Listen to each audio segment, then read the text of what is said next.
ficar bom para duas câmeras aqui. Queria agradecer muito o convite, né, de falar um pouco com colegas médicos de família de Minas Gerais, do Brasil como um todo, a respeito desse tema que é o nosso dia a dia, né, que é o registro clínico orientado por problemas. Agradecer aí a nossa presidente Lidiane, que fez o convite, e a toda a diretoria. Realmente é fundamental. E hoje, assim, no dia a dia, foi no meu ambulatório à tarde, eu estava pensando exatamente nisso, como o registro clínico orientado por problemas, ele é fundamental, né? Porque ele realmente facilita essa oportunidade de ficar mais tempo em contato com o nosso paciente, em detrimento de ficar digitando. Tem gente pedindo aqui para participar do vídeo ao vivo, não sei se é o pessoal que vai estar comigo, se temos que liberar para mais alguém. Lid, você está... O Chuchu, a Tamires, querendo participar desse vídeo ao vivo com a gente. Daí eu não sei, a gente vai liberar isso, como é que vai ser? Qualquer coisa a gente vai conversando aqui e vamos fazendo juntos aqui. Júlia, Tamires, vamos liberar todo mundo. Já pediram para entrar aqui, já liberei. Tamires vai entrar aqui conosco.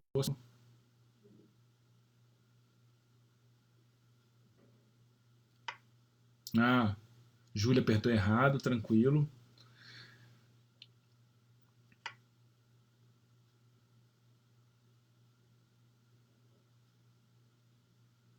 Léo Savassi, meu amigo, saudades de você, tá aí conosco. Bom, então eu vou começar, tá? Meu nome é Ricardo Alexandre, eu sou médico de família e comunidade, sou vice-presidente da atual gestão. Tenho aí a satisfação de estar retomando essa discussão aqui conosco. Eu me lembro desde a época do GESF, né, que a gente tinha essa oportunidade de falar um pouco do tema da medicina de família mesmo. Foi assim que a gente começou a crescer enquanto especialidade em Belo Horizonte e hoje, com a preocupação da gestão da atual diretoria de expandir isso para Minas Gerais inteira, a gente aproveita a tecnologia para levar essas informações para o maior número de pessoas possível, né? Num horário que assim realmente é factível para nós médicos de família. A gente está enfrentando essa epidemia de Covid, dengue, e fazendo relatório e atendendo o nosso paciente que tem a necessidade do contato contínuo, da longitudinalidade. É a nossa obrigação, é a nossa escolha. E como é que a gente pode operacionalizar isso? Então eu não entendo aqui que eu estou efetivamente fazendo uma aula sobre a RICOP. Nós vamos fazer uma discussão, a gente vai tentar bater um papo, porque eu entendo que nós médicos de família estamos construindo um saber cada vez mais qualificado no Brasil, especificamente sobre essa epistemologia que é a medicina de família, né? Eu sei que todos vocês, às vezes, são perguntados o que a medicina de família traz de diferente, né? E às vezes é até difícil, porque a gente precisa efetivamente desse instrumental típico nosso. Como é que a gente explica isso para as outras pessoas? E uma dessas ferramentas é o RCOP, né? O Registro Clínico Orientado por Problemas, que algumas pessoas chamam de Registro Médico Orientado por Problemas,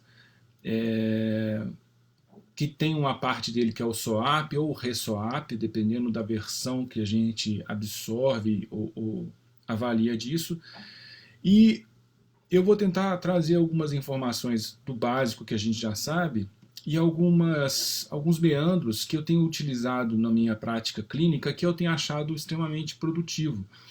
Então, assim, vou tomar essa liberdade com vocês aqui de falar um pouco especificamente do SOAP mesmo, mas eu vou, na sequência, eu vou trazer aqui como é que a gente pode otimizar isso, né?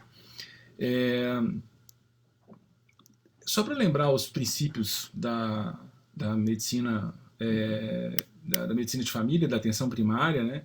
a gente sabe que os nossos atributos, tanto os atributos essenciais quanto atributos derivados, dentre os atributos essenciais, acesso, integralidade, coordenação, longitudinalidade, e os derivados, que são a orientação familiar, a competência cultural e a orientação comunitária, faz com que o nosso dia a dia, com que a nossa atividade seja extremamente complexa e exija, principalmente, eu vou ter que falar, quando eu falar de RCOP, eu vou falar muito de habilidade de comunicação, que exija esse contato visual com o nosso paciente, porque o tempo todo eu estou conectado a ele, eu estou ligado a ele, eu estou em observação para perceber qual o meandro daquela frase, o que aquela sentença para ele significou. Só assim eu consigo efetivamente trazer uma boa qualidade para a anamnese que eu estou fazendo, né?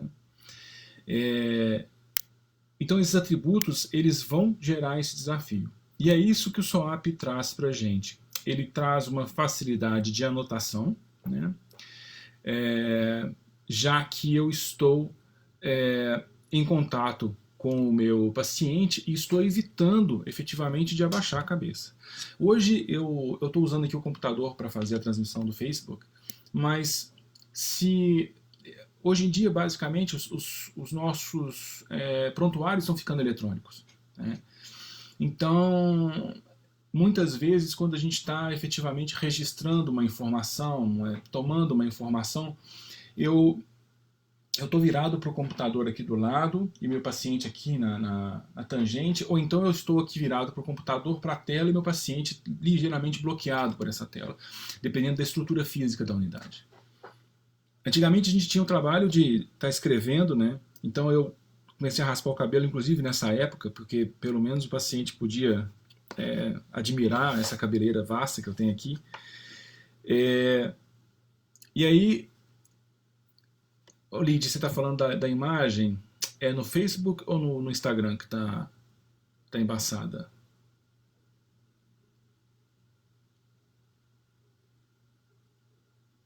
Porque se tiver, se for o caso do Facebook, eu acho que a gente realmente pode ser luminosidade.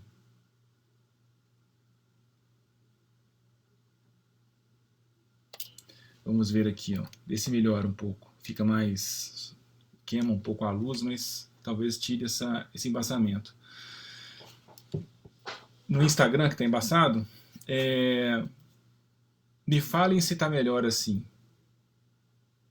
Se já melhorou um pouco esse embaçamento com a luz direta agora. Provavelmente pode ser a qualidade da imagem, da transmissão, então. Deixa eu ver se eu estou no Wi-Fi, mesmo Wi-Fi. E é interessante porque eu tenho visto isso cada vez mais, assim, né? Que essa tecnologia, igual a gente está falando aqui, nós estamos conversando aqui sobre qualidade da imagem e tal, então o nosso paciente também está um pouco assim voltado para isso, né? A gente está ali preso naquele computador e ligado naquele computador, e como é que eu consigo efetivamente trazer a qualidade do meu registro clínico se eu estou preocupado com a tecnologia. Hoje, né, o registro clínico ele deve ser feito de maneira bem objetiva para a gente conseguir efetivamente ter esse contato visual. Então eu vou tentar concentrar aqui agora, já que a imagem está pixelando mesmo, e a gente já sabe que outras transmissões também têm tido, parece que o Instagram reduziu um pouco a qualidade aí da transmissão para não pesar muito a internet.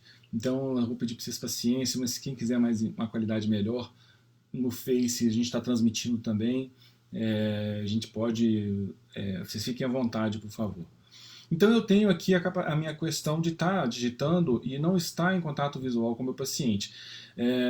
E o SOAP, o RCOP, ele vem em relação a isso. Ele vai tentar responder isso, né? O Lawrence Sweet, que naquela época não tinha computador, ele vai pensar efetivamente na técnica para a gente fazer esse registro médico orientado por problemas de forma mais objetiva, de forma mais concisa, para que eu não precise efetivamente fazer com que eu perca esse tempo, perca essa energia, perca essa troca que eu tenho com o meu paciente, esse rapport, que a gente sabe muito bem disso, né?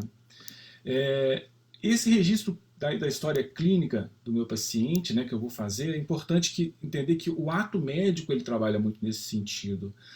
O ato médico é você conseguir traduzir a informação que o paciente está te trazendo para um raciocínio clínico, para um algoritmo que você está acostumado para fazer o pensamento, para fazer efetivamente aquilo. Eu costumo dizer muito isso para os meus alunos, quer dizer, quando o paciente vem até você, ele está vindo para fazer uma consulta, e quando ele te consulta, ele está te pedindo uma opinião. E a melhor opinião que você consegue dar é quando você organiza o que ele traz para você, de informação verbal ou não verbal, para que você consiga fazer um pensamento e, a partir daquilo, junto com ele, né, de uma decisão compartilhada, você consiga efetivamente dar um resultado que o acolha, que efetivamente resolva a dúvida dele. Então, o registro ele vai servir muito para isso. O registro ele vai servir para materializar, na forma desses prontuários, a memória daquilo que você conversou com ele naquele momento. Então, vamos trabalhar aqui com o RCOP dentro dessa perspectiva de que esse paciente está vindo pela primeira vez, e aí eu vou fazer algumas considerações mais para frente, exatamente no avançar disso.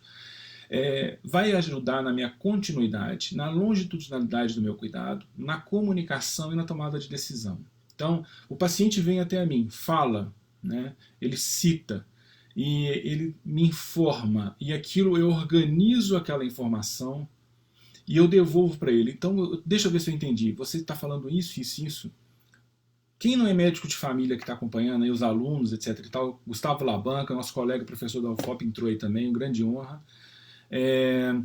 Quando o aluno às vezes tem muito essa dúvida, quer dizer, o paciente está me trazendo várias informações, várias demandas, o que eu faço? Eu escuto. Então eu vou anotar ali no meu subjetivo, eu já vou explicar isso um pouco melhor, o que é cada ponto, eu vou definindo, eu vou ouvindo ele, eu vou tentando, no contato direto, ele me fala, ele vai falar livre, então ele falou, eu vim cá para fazer um registro, eu vim cá para fazer pedir um relatório, para fazer a renovação da minha receita e para você olhar esse negócio da minha unha. Então, a partir do momento que ele fala isso, eu vou chegar assim, olha, então deixa eu ver se eu entendi. Você está querendo isso, o registro, um relatório, você está querendo que eu renove a sua receita disso, e você está querendo que eu olhe a sua unha, é isso? Mais alguma coisa? Não.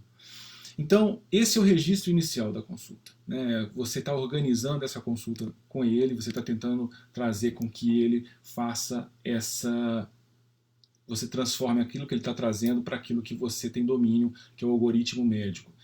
E o RCOP, o Registro Clínico Orientado por Problemas, ele vai ser baseado, então, no base de dados dessa pessoa, na lista de problemas dele e na nota de evolução clínica. Então são 3 itens: base de dados da pessoa, lista de problemas e nota de evolução clínica.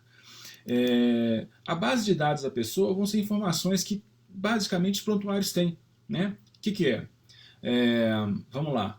Nome, endereço, idade, e geralmente em algumas bases de dados você vai ter algumas informações prévias, né? Se ele já foi internado, se ele não foi, se algum parente dele tem algum tipo de doença ou não, e o tipo de informação, o grau de profundidade vai variar de unidade para unidade. Terão essas variações, tá? Essa base de dados ela vai ter muito a ver com essa competência cultural que a gente falou mais cedo, essa informação que a gente já tentou levantar. A lista de problemas, que eu acho que é uma das coisas mais interessantes que a gente tem na nossa profissão, na nossa especialidade, que é basicamente o seguinte: vai constituir a primeira parte de uma folha de rosto, a segunda parte, porque ela vem logo depois de uma base de dados que identifica aquele sujeito, mas já tem uma história a partir daquilo. Então, geralmente, a gente faz que a lista de problemas, eu costumo às vezes até colocar a lista de problemas e o genograma, o ecomapa juntos, feito a lápis mesmo, porque além da lista de problemas mudar com o tempo, também muda o genograma e o ecomapa, como todos sabem. Então, para facilitar esse pensamento, que é uma coisa bem agradável, você pegar um prontuário, ver a base de dados escrita assim, em alguma parte do papel, virar, e você ver quais são os problemas mais comuns dele. Né? Então, olha que interessante você, já no seu prontuário, pegá-lo aqui na formação e já ver, falar, olha, a lista de problemas, lembrando aqui, você lembra rapidamente. Todo mundo aqui já deve ter visto aquele artigo do Vitor Ramos, que é da consulta em 7 passos. Quem não viu, veja, por favor, que é super interessante. E ele fala dessa preparação da consulta. E a preparação da consulta é você pegar o prontuário do paciente e dar uma olhada. E aí, quando você vê a lista de problemas, a sua cabeça já começa a se reconectar com a história daquele sujeito que teve ali com você mais cedo ou com algum outro colega médico de família. Então, essa lista de problemas, ela vai estar, nesse caso, separando condições crônicas e agudas, deixando campo para observações mais importantes também. Né? E aí vem a definição, a pergunta que todo mundo quer fazer, quer dizer, o que é um problema clínico? Né? Isso é uma coisa que os clínicos mais antigos têm muita dificuldade de trabalhar. Quer dizer, o que é esse problema? Eu estou acostumado com diagnóstico. Ele tem asma, ele não tem asma. E o Ida ele vem falar o seguinte, o Lawrence Ida ele fala que um problema clínico é tudo aquilo que requer um diagnóstico, manejo posterior, ou aquilo que interfira com a qualidade de vida de acordo com a percepção da própria pessoa. Isso é muito rico, gente. Por quê? Eu estou colocando o meu sujeito para me falar o que é o problema. Então, às vezes, o cara fala assim, não, eu gosto muito de dar esse exemplo, quer dizer, o paciente fala, eu perdi a minha mãe. Né? A minha mãe faleceu. Sua mãe faleceu. E como é que você está em relação a isso? Normal, ela já estava idosa, eu aceitei bem. Mas é esse mesmo paciente, às vezes ele chega para mim e fala assim, olha, o meu cachorro morreu e eu estou sentindo muito mal. Quer dizer, a perda do cachorro para ele é um problema muito maior do que o da mãe. Ele define a perda do cachorro como um problema, como algo que traz luto para ele. E a perda da mãe é algo que ele já estava esperando, algo que ele já tinha feito uma elaboração.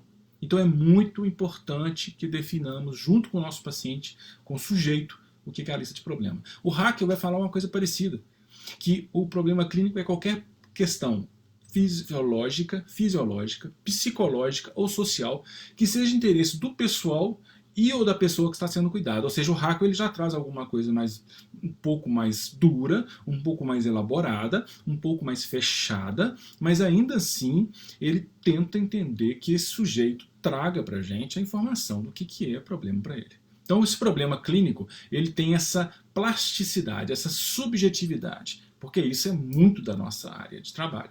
Essa subjetividade dessa pessoa que traz para a gente. Ouvi-la de maneira adequada e real, de uma maneira ativa. Né? E aí a gente entra especificamente nas notas de evolução clínica. Vocês lembram das 3 partes que eu falei com vocês, na verdade? Que é a base de dados, certo? A lista de problemas e o registro clínico especificamente. E agora a gente vai falar especificamente do registro clínico, que é a parte que tem mais uma elegância na produção. Eu acho realmente, assim, quando você vê um RCOP de colegas que eu tenho a satisfação de trabalhar juntos, um RCOP bem desenvolvido, bem detalhado, é quase uma obra de arte. Né? É quase como aquela pessoa que pega o bloco de mármore e tira o que não é mármore e deixa estátua. Então eu tenho satisfação de ter tido colegas assim, e é maravilhoso realmente. Então a nota da evolução clínica com o SOAP vai levar em consideração 4 itens. Por isso o SOAP: subjetivo, objetivo, avaliação e plano. Então, subjetivo, objetivo, avaliação e plano. São os 4 itens que formam o SOAP. Tá? E aí eu vou falar um pouquinho de cada um deles. Tá certo? Como é que eu faço o SOAP? Né? Eu tenho uma colinha que eu gosto muito de fazer, que eu dou para os meus alunos. A gente pode tentar, depois aí pedindo para a Lídia, a gente transforma isso em PDF, essa apresentação que eu tenho, uma apresentação pronta, mais essa colinha para a gente ir elaborando e trabalhando o SOAP. Então o que é o SOAP? O S é o subjetivo. Então a primeira coisa que eu vou fazer com o subjetivo é ouvir o meu paciente. Eu já falei isso com vocês. Fala livre, sem interrupção, estimulando ele através do contato visual e de uma abertura. Então, bom dia, meu nome é Ricardo, o que eu posso fazer por você hoje? Postura neutra, mãos sobre a mesa, olho contato visual direto, isso é fundamental, e vamos ouvir o paciente. É interessante porque a gente estuda isso, né, na nossa formação, na residência. Mas não vai demorar mais de 4 minutos. E sim, a gente fica meio duvidando. Mas depois de 15 anos já, você já fala assim, nossa, impressionante como a pessoa ela não ultrapassa esses 4 minutos. É uma coisa maravilhosa.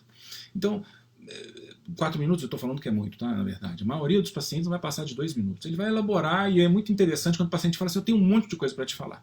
Então, vamos falar. Pode falar, por favor, estou te ouvindo. E aí, quando ele vai falando, com 2 minutos, 1 minuto, ele acaba e fala, não tem mais nada não. Eu falei, mais nada? Não. Então tá. E aí, o que eu faço com esse SWAP? Eu registro as queixas, então, como eu falei com vocês, eu pactuo com ele, falando, deixa eu ver se eu entendi. Então, você está me falando que você veio para pegar um relatório, para renovar a receita, e porque você está com esse problema na unha. É isso? É. Mais alguma coisa? Não. Então, eu fechei aqui o S. Mas eu não fechei o conteúdo do S ainda. Eu fechei as demandas. Então, S1, que eu coloco. Eu estou falando isso para os graduandos, que eu acho que é importante também. Quem já formou mais tempo já sabe disso, mas só para a gente homogeneizar o conhecimento. Então, o S1, S2 e S3. S1, receita, S2, relatório, S3, o problema na unha. E agora, eu faço uma coisa que eu acho que é muito interessante, que em vez de eu caracterizar a doença, em vez de eu caracterizar o problema, eu vou entender esse sujeito melhor. Isso na primeira consulta é muito rico, porque eu vou chegar para ele e vou falar assim, qual que é o seu contexto? Né? E em vez de eu perguntar isso, obviamente, eu vou perguntar, você trabalha com o quê? Trabalha aonde? De que horas a que horas? E é interessante porque quando você faz isso, você fala assim, ele trabalha de 8 a 3 da tarde. Eu falei, esse cara tem um turno da noite.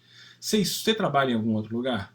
Você estuda em algum outro lugar? Tem algum curso que você faz? Isso é interessante para você já entender esse contexto. E aí, a partir do momento em que eu fecho, começo a estabelecer, compreender melhor o contexto, eu já passo para a vida íntima dele. Eu falo, se você é casado, solteiro, viúvo, juntado, e a pessoa fala assim, não, eu sou casado, por exemplo. E uma coisa que antes eu tinha muito melindre, e eu acho super interessante esse aprendizado que a vida dá pra gente, antes eu perguntava, se era mulher, por exemplo, eu perguntava, como é que chama seu marido? E se fosse homem, eu perguntava, como é que chama sua esposa? Eu acho super interessante, porque hoje eu já chego para o meu paciente e falo assim, se é casado, sou homem ou mulher? E pergunto tranquilo do fundo do coração. E é interessante como as pessoas não assustam. A gente antigamente tinha assim um certo receio, então talvez eu projetasse isso no meu paciente. E hoje, quando eu pergunto é homem ou mulher, as pessoas respondem tranquilamente, não é mulher. Como é que ele chama? Fulano. E eu gosto muito dessa coisa de escrever, então eu escrevo casada, por exemplo, casada com Robson. Você tem filhos? Tenho. Quantos? 2. Qual a idade de cada um? 7 e 6. Qual o nome deles? Robson e Juliana. Então eu ponho assim, casada com Robson, com 2 filhos. Robson Júnior, de 7 anos, e Juliana, de 4 anos. Isso eu escrevo e defino bem o contexto da vida sexual dela. A vida sexual está ativa? Tá. Tudo bem em casa? Tudo bem. Com seus filhos também? Tudo bem. Isso eu compreendo já uma nuance psicológica. Porque muitas vezes o nosso paciente que está ansioso, que está em sofrimento, que está em mudança de ciclo de vida, essa informação ela é importante. Eu continuo.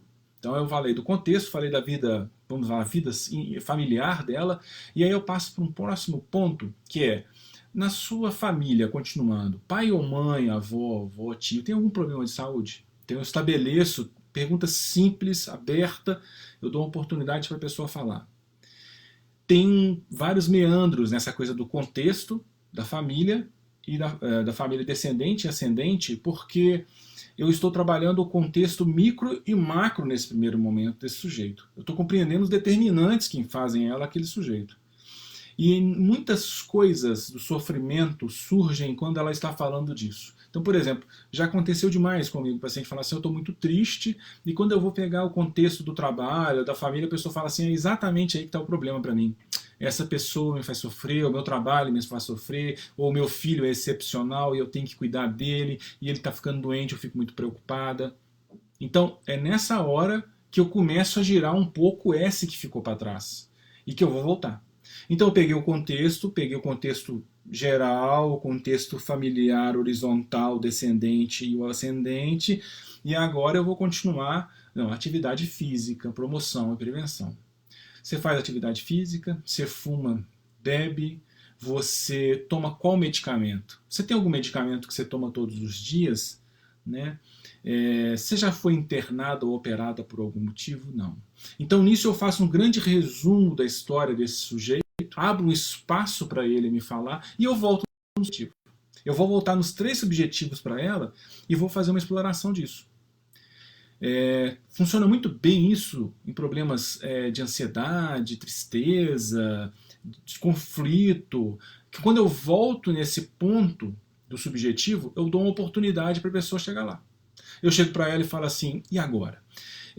Eu já entendi um pouco, né, essa questão sobre esse relatório. Você está preocupada por causa da sua mãe que está doente, não é isso? Ela fala exatamente. Exatamente. A minha mãe está me deixando muito preocupado, então eu preciso me afastar do trabalho por causa dessa epidemia de Covid. Eu preciso estar longe. Falando, olha, interessante, eu te entendo. Deve ser muito difícil para você, não deve? Nesse momento, eu dou uma oportunidade para trabalhar a questão do adoecimento desse sujeito. Então eu não estou só no doença que ela está me trazendo. Eu estou dando uma oportunidade para avançar nisso. E isso é muito gostoso, pessoal. É muito maravilhoso.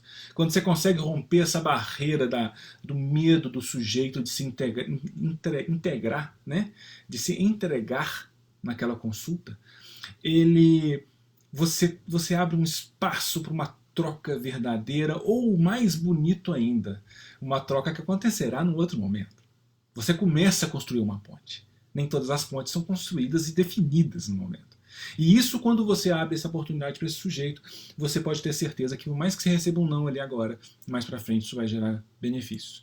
Então eu trabalho muito esse conceito rotatório do S, onde eu exploro o S, volto para aquele sujeito ali e depois eu vou explorar de novo cada um dos pontos, agora conhecendo esse contexto. De fato, quando eu vou explorar os contextos, eu sempre falo, agora mas antes de eu explorar isso daqui, deixa eu te conhecer um pouco mais.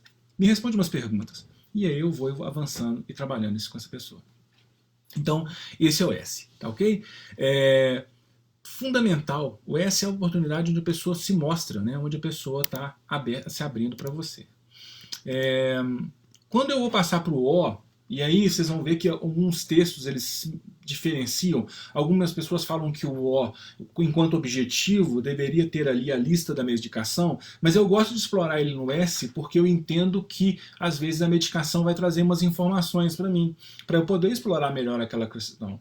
Então eu geralmente ponho a medicação em uma letra M, no S mesmo, e ali eu vou explorar. Mas vocês precisam saber que o O também, enquanto objetivo, é tudo aquilo que são os dados, digamos, positivistas, né?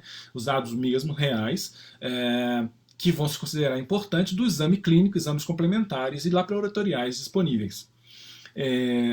Eu gosto muito, quando eu estou escrevendo o O assim, pedir licença para o meu paciente, falar assim, olha, eu estou vendo que você trouxe aqui para mim uma lista de exames, então você vai pedir licença para você, eu vou só anotando aqui. Tudo bem? Tudo bem. Eu vou anotando.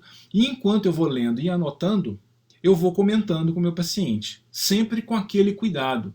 Então uma coisa que também a experiência me mostrou, que eu acho gostoso demais de fazer, é assim, vamos supor que você vai pegar um exame de um paciente e o triglicérides dele vai estar 350. Né? Acho que todo mundo aqui já teve uma situação parecida assim. Eu não vou chegar para o meu paciente, na segunda folha que eu estou anotando, e falar assim, minha Nossa Senhora, esse triglicérides seu está horroroso, hein? Pelo amor de Deus. Eu não vou falar isso que o paciente infarta na minha frente, eu ainda vou ser acusado criminalmente, além da minha consciência desabar. Então o que eu faço com essa jogada? Eu pego os exames, eu estou ali com o papel na minha frente, eu vou anotando, eu pego o papel de lado e ponho ele no canto, falo assim, esse aqui eu vou comentar depois com você. Mas por enquanto os exames estão muito bons, olha aqui, muito bom o seu exame, sua hemoglobina está ótima, né? Exame de urina normal, que maravilha, creatinina está tudo bem, ótimo. Agora vamos voltar aqui nesse colesterol.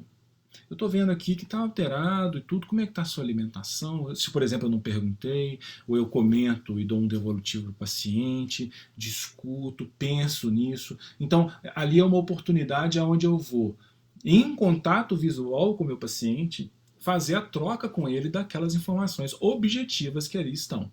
Será que é um erro de laboratório? Né? Entender um pouco melhor isso. Então, essas são as informações objetivas. E aí a gente vai chegando para um avanço, onde na avaliação, então, SOAP, S eu já falei, o O eu já falei, eu vou falar do A. Na avaliação, após a coleta e o registro organizado dos dados e informações, o profissional vai fazer uma avaliação junto com esse sujeito. E na avaliação, eu tenho que fazer o quê? Eu tenho que colocar de preferência a lista de problemas. Hoje a gente usa o CIAP, né, que é a Classificação Internacional da Atenção Primária. Temos um trabalho belíssimo do próprio Leonardo Savassi, que aqui nos acompanha, que fez em Betim, junto com o Landsberg, com meus queridos residentes lá, tiveram uma oportunidade de levantar dentro da prefeitura de Betim algumas intervenções que foram feitas e classificar os problemas mais comuns que foram dentro do CIAP. Um artigo muito legal, recomendo a todos lerem. E a gente vai fazer então uma lista disso, né, que vai levar em consideração aquilo que o sujeito está trazendo, aquilo que você levantou, aquilo que você conseguiu objetivamente trabalhar. Eu geralmente tenho o CIAP colado na minha mesa, ou então no meu celular, que é bem rápido, e depois de certo tempo você acaba efetivamente desprezando aquilo porque você guarda. E além de tudo, o CIAP, tudo, né, nessa questão do RCOP, é para facilitar a sua vida. Então, muitas vezes, isso é muito legal, é quando você chega num CIAP e coloca, entre outras coisas lá, medo da doença. Né? Medo da doença, a pessoa está com medo de adoecer. Então você consegue levantar isso, porque meu pai teve câncer. Ah, obrigado, Léo. Janaína Alessandro, Janaína Miranda e o André Bonamigo. E aí você vai levantando aquela lista de problemas ali, e aí você tem medo de doença, quando você explorou lá atrás, aquele pai que teve doente, ou o vizinho que estava com dor de garganta, e aí a pessoa está achando que vai ter um câncer, alguma coisa assim. Mudança de ciclo de vida. Hoje eu atendi uma paciente exatamente isso. A paciente acabou de casar e ela está assim, porque eu estou tendo essa falta de ar, mas não é, acho que é minha asma que está piorando. Mas você já teve asma? Não, nunca tive asma, mas eu acho que está piorando. Então, assim, que sufoco era esse, né, dessa pessoa? Ela acabou de casar agora em novembro, ela falou, estou com muito medo de perder o meu marido porque eu estou muito nervosa. Então ela tinha um estresse ocupacional no trabalho dela, que eu levantei ali no contexto, e aqui quando a gente chega percebe que o medo dela era por causa dessa mudança de ciclo de vida. Então ela tinha dois problemas, ela tinha um estresse ocupacional e um ciclo de vida novo. Lógico que depois vem um terceiro, que é o transtorno de ansiedade, que ela efetivamente estava passando, e aí tem as atitudes que nós vamos tomar com isso, com essa informação, no P, no planejamento. Bom, eu gosto muito de, na avaliação, determinados pacientes, compartilhar com eles também. Por quê? É o que eu falei com vocês. Um paciente, quando ele vem no seu consultório, ele está te consultando, ele está efetivamente te perguntando a opinião. Ele não está te pedindo para você resolver o problema para ele só. Pode ter um inconsciente disso, mas o nome consulta tem que estar dentro da gente.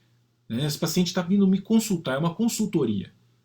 Então eu tenho que ajudá-lo. Eu tenho que trazê-lo para dentro desse palco. O palco, inclusive, é dele. Eu estou participando dessa dança no palco dele, não é no meu. Então, eu vou chegar para o meu sujeito. É verdade, Carla, não tem como falar de RCOP sem falar de experiência da doença, sem dúvida nenhuma. A gente, médico de família, adora isso, é uma coisa interessante, né? A gente se dá bem nessa piscina, é uma maravilha. E o plano, então, vai variar da minha avaliação, que eu vou estar falando com ele, eu vou estar falando assim, eu estou vendo que você está com medo em relação a essa questão do seu casamento, um casamento novo, vocês estão se acostumando ainda, não é verdade? E estou vendo que isso está te dando uma ansiedade, você concorda comigo? O que você acha? Né? E aí eu ouço esse sujeito, eu dou uma oportunidade para ele ter voz dentro do problema dele. Ele vai falar, olha, realmente eu estou muito ansioso. Já identificou qual que é o problema maior. A avaliação dele é clara, né? A avaliação dessa pessoa é clara. Ela está falando com você. Realmente a ansiedade está me deixando preocupado. E aí no plano, eu vou ter 4 tipos de oportunidades do plano. Plano diagnóstico, terapêutico, de segmento e educação em saúde. Então, os planos diagnóstico, de novo, terapêutico, segmento e de educação em saúde. Plano diagnóstico, tá? Será que eu preciso fazer mais exame nessa pessoa? Vamos falar lá. Quando eu falei do primeiro caso lá, da unha, né? Será que eu preciso fazer uma raspagem? Será que eu preciso fazer algum exame especificamente? Quando eu falei dessa pessoa aí que está com problema na questão dessa ansiedade, efetivamente, ela precisa fazer algum exame físico? Eu preciso fazer, por exemplo, um GAD nela, o GAD-9, tá? Para quem não conhece, é um instrumento para medir ansiedade muito interessante, gratuito, GAD-9. Se quem quiser fazer nos pacientes, é muito legal. Objetivo, construto, validado em português. Voltando, então eu faço o GAD-9, eu faço o GAD-9, por exemplo, preciso fazer algum exame, preciso ver dentro de um quadro de depressão, por exemplo, será que eu estou suspeitando de alguma alteração tireoidiana, não é verdade? Será que eu estou pensando em algum problema de anemia? O que eu tenho que pensar nesse sujeito? É o raciocínio clínico por trás daquilo tudo. Eu preciso? Então, planos diagnósticos, né? Plano terapêutico, né? Quais se registram as indicações que a gente planeja para a resolução do manejo o problema da pessoa, né? Eu vou dar um remédio para ela, eu vou fazer uma orientação para ela, eu vou mandar ela para psicoterapia, eu vou pedir para ela sentir um acompanhamento com a terapia ocupacional. Que tipo de intervenção que eu vou fazer com aquele sujeito? Eu vou voltar isso um pouquinho mais, então vocês seguram a ponta aí. Plano de segmento. Avaliar, reavaliar esse sujeito depois de tanto tempo para observar se houve melhora. Plano de educação e saúde. Eu gosto muito de imprimir, os estudos mostram, eu disse aí com o meu colega, meu amigo Leonardo Savassi também, educação e saúde, os estudos mostram, tá? Os estudos mostram que educação e saúde você não pode fazer um material impresso sem o nome do paciente que não seja personalizado, perde a potência. Então você imprime aquilo na hora e entrega assim, eu fiz umas observações para você ir lendo e você acompanhar. Isso tem um valor muito grande. Gastrite, alongamento, alimentação, quando você entrega aquilo para o paciente com o nome dele em cima, impresso na hora, quentinho da impressora ainda, é diferente, né? Isso tem a questão da conta-transferência que você tem que fazer ela terapêutica. Então, esse é o plano de educação e saúde. Só que tem um pulo do gato, para variar. Quando eu falo de REICOP, quando eu falo de SOAP, eu não estou fazendo em momento nenhum, né, brigando com a Stuart lá atrás. O que a Stuart fala? As decisões devem ser compartilhadas com o meu paciente. Então o que eu vou fazer? Eu vou chegar para o meu paciente e vou falar assim, olha, no seu caso específico, de tudo que a gente conversou, eu estou entendendo que seria interessante você continuar conversando sobre isso. Então, a minha proposta é que você fizesse psicoterapia. Também em relação ao seu marido, eu fiz isso hoje, então estou bem à vontade de falar isso aqui. Eu falei com ela, em relação ao seu marido, você conversa com ele? Vamos chamar ele de Robson, tá, gente? E aí, o que você acha? Você conversa com ele? Não, eu estou conversando, mas às vezes... Eu sou terapeuta de casal também, tá, gente? Então, assim, tem uma coisa que se fala na terapia de casal que é muito simples, que é assim, a mulher, ela consegue falar bem as coisas. A mulher é treinada para conversar. Então, às vezes, quando você tem um relacionamento homem-mulher, por exemplo, a mulher fala as coisas, mas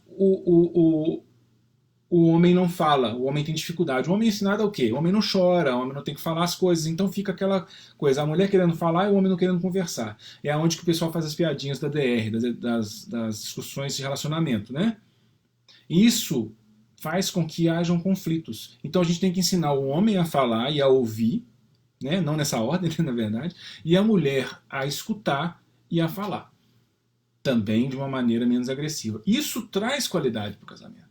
E nos relacionamentos homoafetivos também você tem que trazer a oportunidade que, num relacionamento homoafetivo masculino, por exemplo, de ajudar esses dois sujeitos a falarem aquilo que é o sentimento, e num relacionamento homoafetivo feminino você precisa ajudar aquelas duas mulheres a uma conseguir ouvir a outra. Mas na verdade, assim, eu estou falando do geral, mas é lógico que não dá para botar todo mundo no mesmo balde, porque essa é a expectativa, mas nem sempre é assim. Tem muita mulher que é mais fechada, mais introspectiva, tem muito homem que fala de maneira muito franca dos seus problemas. Então, quando eu decido com ela, junto, decisão compartilhada, o que nós vamos fazer com o seu problema, eu estou trazendo esse sujeito, eu estou entrando no palco dela, pedindo licença para essa dança, e aí efetivamente a gente vai construir juntos uma ação dentro daquilo que ela consegue fazer.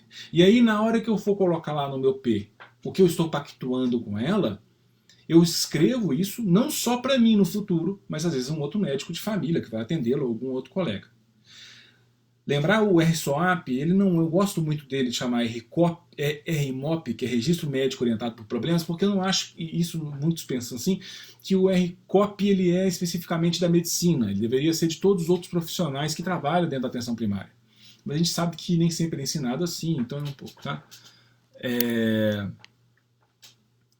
Tá bom assim, Lid?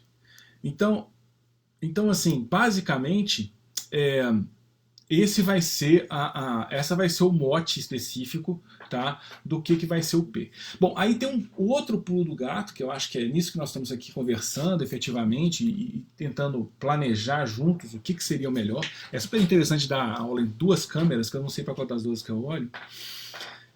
É mais fácil quando tem um paciente só, mas é bom para treinar com um paciente acompanhante também, né? Às vezes a gente precisa um acompanhante também, então são as duas câmeras, do Mac, que eu estou usando aqui, do computador, e do celular, que eu estou fazendo a transmissão do Instagram. Então é interessante o seguinte, como é que eu vou fazer agora na minha segunda consulta? Que esse também é um macete que eu queria passar para vocês. Todo mundo sabe, né, eu deveria saber do meu artigo lá, do artigo do Vitor Ramos, que eu falei mais cedo, desculpa, da consulta de 7 passos, que você tem que fazer uma revisão do seu prontuário antes de começar. Eu falei da lista de problemas, né, lá atrás, e agora eu estou aqui trazendo para vocês essa oportunidade da gente fazer a segunda consulta com esse sujeito. Então eu vou sentar, vou olhar rapidamente o prontuário e a gente vai fazer duas coisas que eu acho que é super interessante. No prontuário digital, eu gosto muito de colocar o LP, leitura prévia. E ali você vai colocar a lista de problemas que você tinha colocado na consulta anterior, para te lembrar um pouco mais. Em algumas situações, eu gosto muito de colocar também as atividades que eu propus e construí com aquela pessoa. Então no LP vai ter um meio resumo de coisas que eu julguei importante continuar nessa consulta. Então o LP serve para isso. E aí eu faço o LP, e depois do LP, da leitura prévia, eu vou escrever o S daquela consulta. Então, por exemplo, o S poderia ser traz exames, quer avaliar se precisa da medicação ou não. Então o S1 traz exames, o S2 quer avaliar se a medicação está sendo efetiva ou não.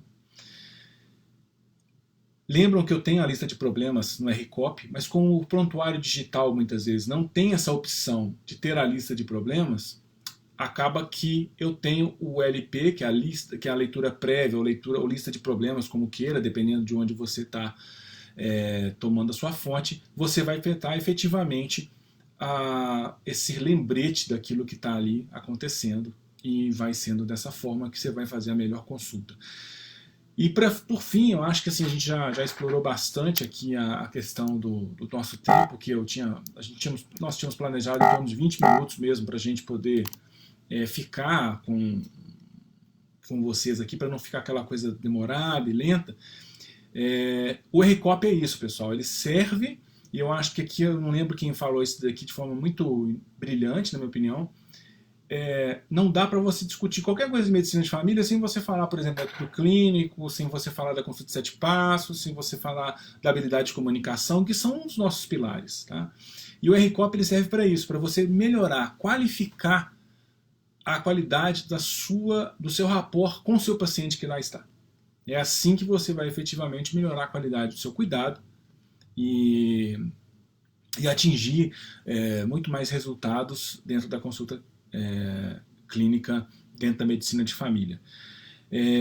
Acho que agora eu abro aqui para a gente poder tentar discutir. Podem escrever, quem tiver alguma pergunta, algum comentário. Agradecer a todos que aqui estiveram com a gente. A gente chegou aí a ter acho que se eu fiz as contas certas, chegou uma hora que tinha mais de 60 pessoas, então assim, aqueles que tiveram aí a paciência de nos acompanhar, de trocar essa ideia com a gente, acho que agora é a hora também de quem está aí, quiser participar, vem com a gente, traz aí a sua ideia, traz a sua pergunta para a gente tentar discutir nisso daí. Tá ok?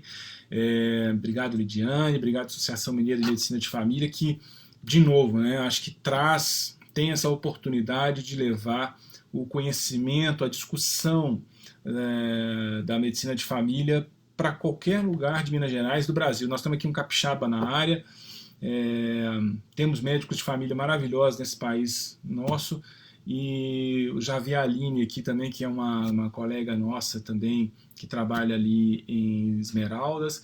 Então, gente assim, que traz realmente muita qualidade aqui, que eu não tenho a oportunidade de lembrar o nome de todos, mas que eu fico muito honrado de estar aí relembrando o GESF, o Grupo de Estudo de Saúde da Família, que a gente tinha lá atrás, em 2005, se eu não me engano, eu já apresentei no GESF já. Eu não era nascido, obviamente, que eu nasci em 2007, mas enfim. Estamos abertos às perguntas, pessoal. Quem perguntas, por favor. Muito bem, colegas aí do mestrado da profissional de saúde da UFOP, boas pessoas lá que estão fazendo esse trabalho, medicina de família se qualificando de maneira brilhante aí, graças a Deus, maravilha.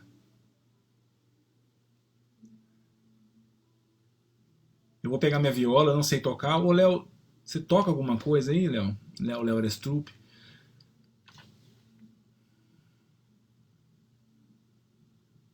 Legal, Cleonice, o que você está trazendo.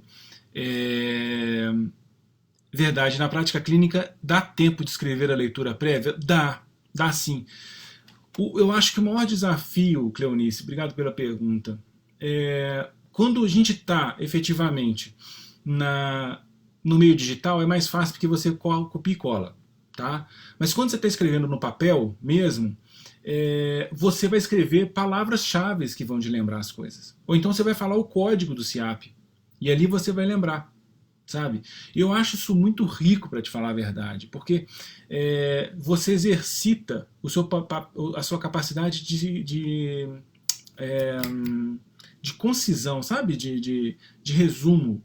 Tem uma, um trabalho do pessoal da University School of Hygiene of London, que eles fazem, são teses de 1 minuto. O cara tem que apresentar a tese dele em 1 minuto. Né? O cara ficou 4 anos estudando e ele tem que apresentar. Então é mais ou menos isso, essa capacidade de concisão. Você tem que escrever rápido e definir. Eu acho que dá tempo sim da gente fazer a revisão. É plenamente possível para você, só para ajudar, não é para uma coisa a mais. Se você está conseguindo fazer a leitura prévia e aí não está conseguindo escrever, está conseguindo lembrar, maravilha. Mas eu gosto de escrever porque eu acho que ajuda bastante. Deixa eu ver aqui mais dúvidas. Registrando aqui então a presença dos residentes de medicina de família da PUC Minas e Secretaria de Contagem, muito bem-vindos, obrigado pela presença. Uhum. O Lu Martino aqui está falando que é bem difícil e trabalhoso readaptar o nosso raciocínio clínico do prontuário tradicional para esse modelo. Além de programas de prontuário eletrônico geralmente disponíveis, não ter essa opção. Alguma dica para a gente treinar mais? Ô Lu Martino, eu concordo com você. Não é fácil, não é intuitivo, mas é só se lembrar, eu acho que isso é muito importante, é o seguinte, o SOAP, né, que é essa parte do registro clínico, ele é feito para facilitar, ele não é feito para dificultar.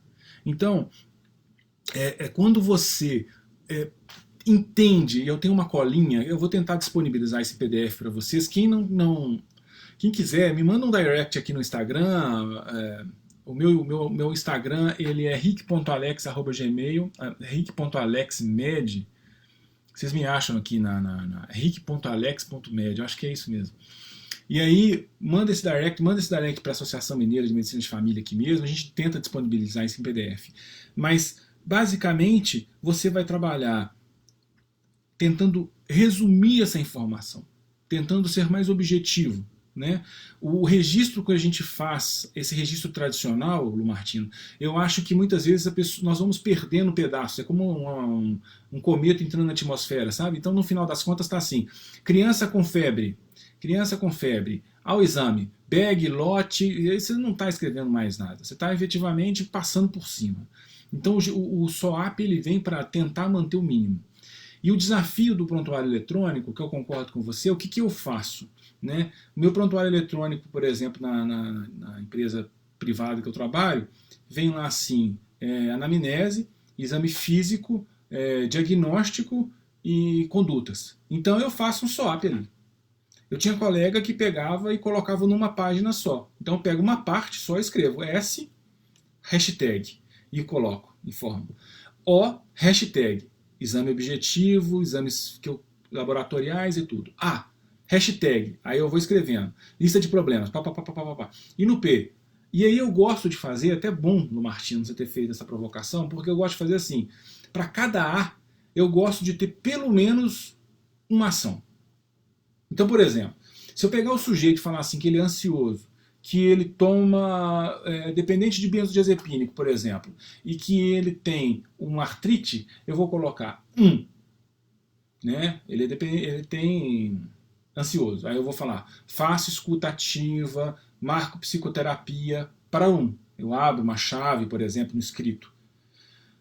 Para o 2, que é dependência de benzodiazepínico, inicio troca de informações com o meu paciente, discuto com ele parada da medicação, avalio etapa que ele está no ciclo de Prochaska Clemente, quer dizer, ele já está elaborando, ele ainda está na pré-contemplação, ele já está na preparação, entendeu? Então eu faço para cada diagnóstico uma atitude que eu vou tomar. E é bem legal isso aí no P também, né? Você tomar esse cuidado. Dica para treinar mais. Tratado de Medicina de Família e Comunidade, tem os casos clínicos que a gente tem um livro de casos clínicos, tem um livro da residência da USP, que eles têm casos clínicos muito bem elaborados também, que é do Gusso, muito bacana. E se você estiver em BH, na UFMG a gente está tendo estágio para residência de medicina de família, com a gente lá na introdução à atenção primária, e a gente também vai trocando ideia aqui, qualquer coisa a gente já vai pensando numa plataforma para a gente trocar umas discussões. Tá? Bacana, Letícia aqui, obrigado Letícia, obrigado pelos parabéns, é isso mesmo, esse é o nosso objetivo.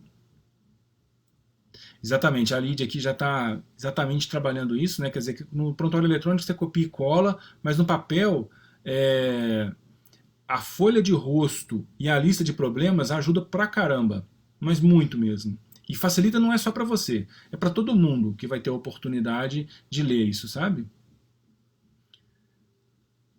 Aqui nossa colega lá do Mais Médicos de Joatuba, olá, bem-vindo, obrigado pela presença.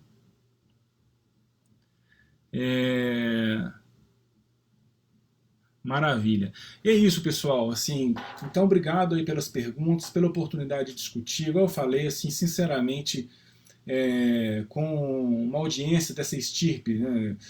Léo Savassi, Lidiane, Leonardo Alestrupe, Gustavo Labanca, e tantos outros aqui maravilhosos que são muito mais médico de família que eu continuo aprendendo com eles. Eu queria agradecer a vocês a oportunidade desse debate, porque é assim que a medicina de família vai crescer, trocando ideia, falando assim, olha, eu faço assim, e aí o outro fala, eu faço assim, e a dúvida e tal, o que você acha?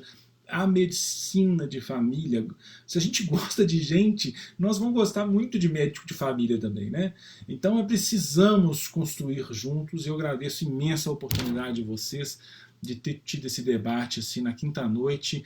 E lembrando, se deu para esquecer um pouco do Covid, eu ia falar isso agora ali, você me pegou. Para quem está enfrentando a epidemia de Covid, esquece não.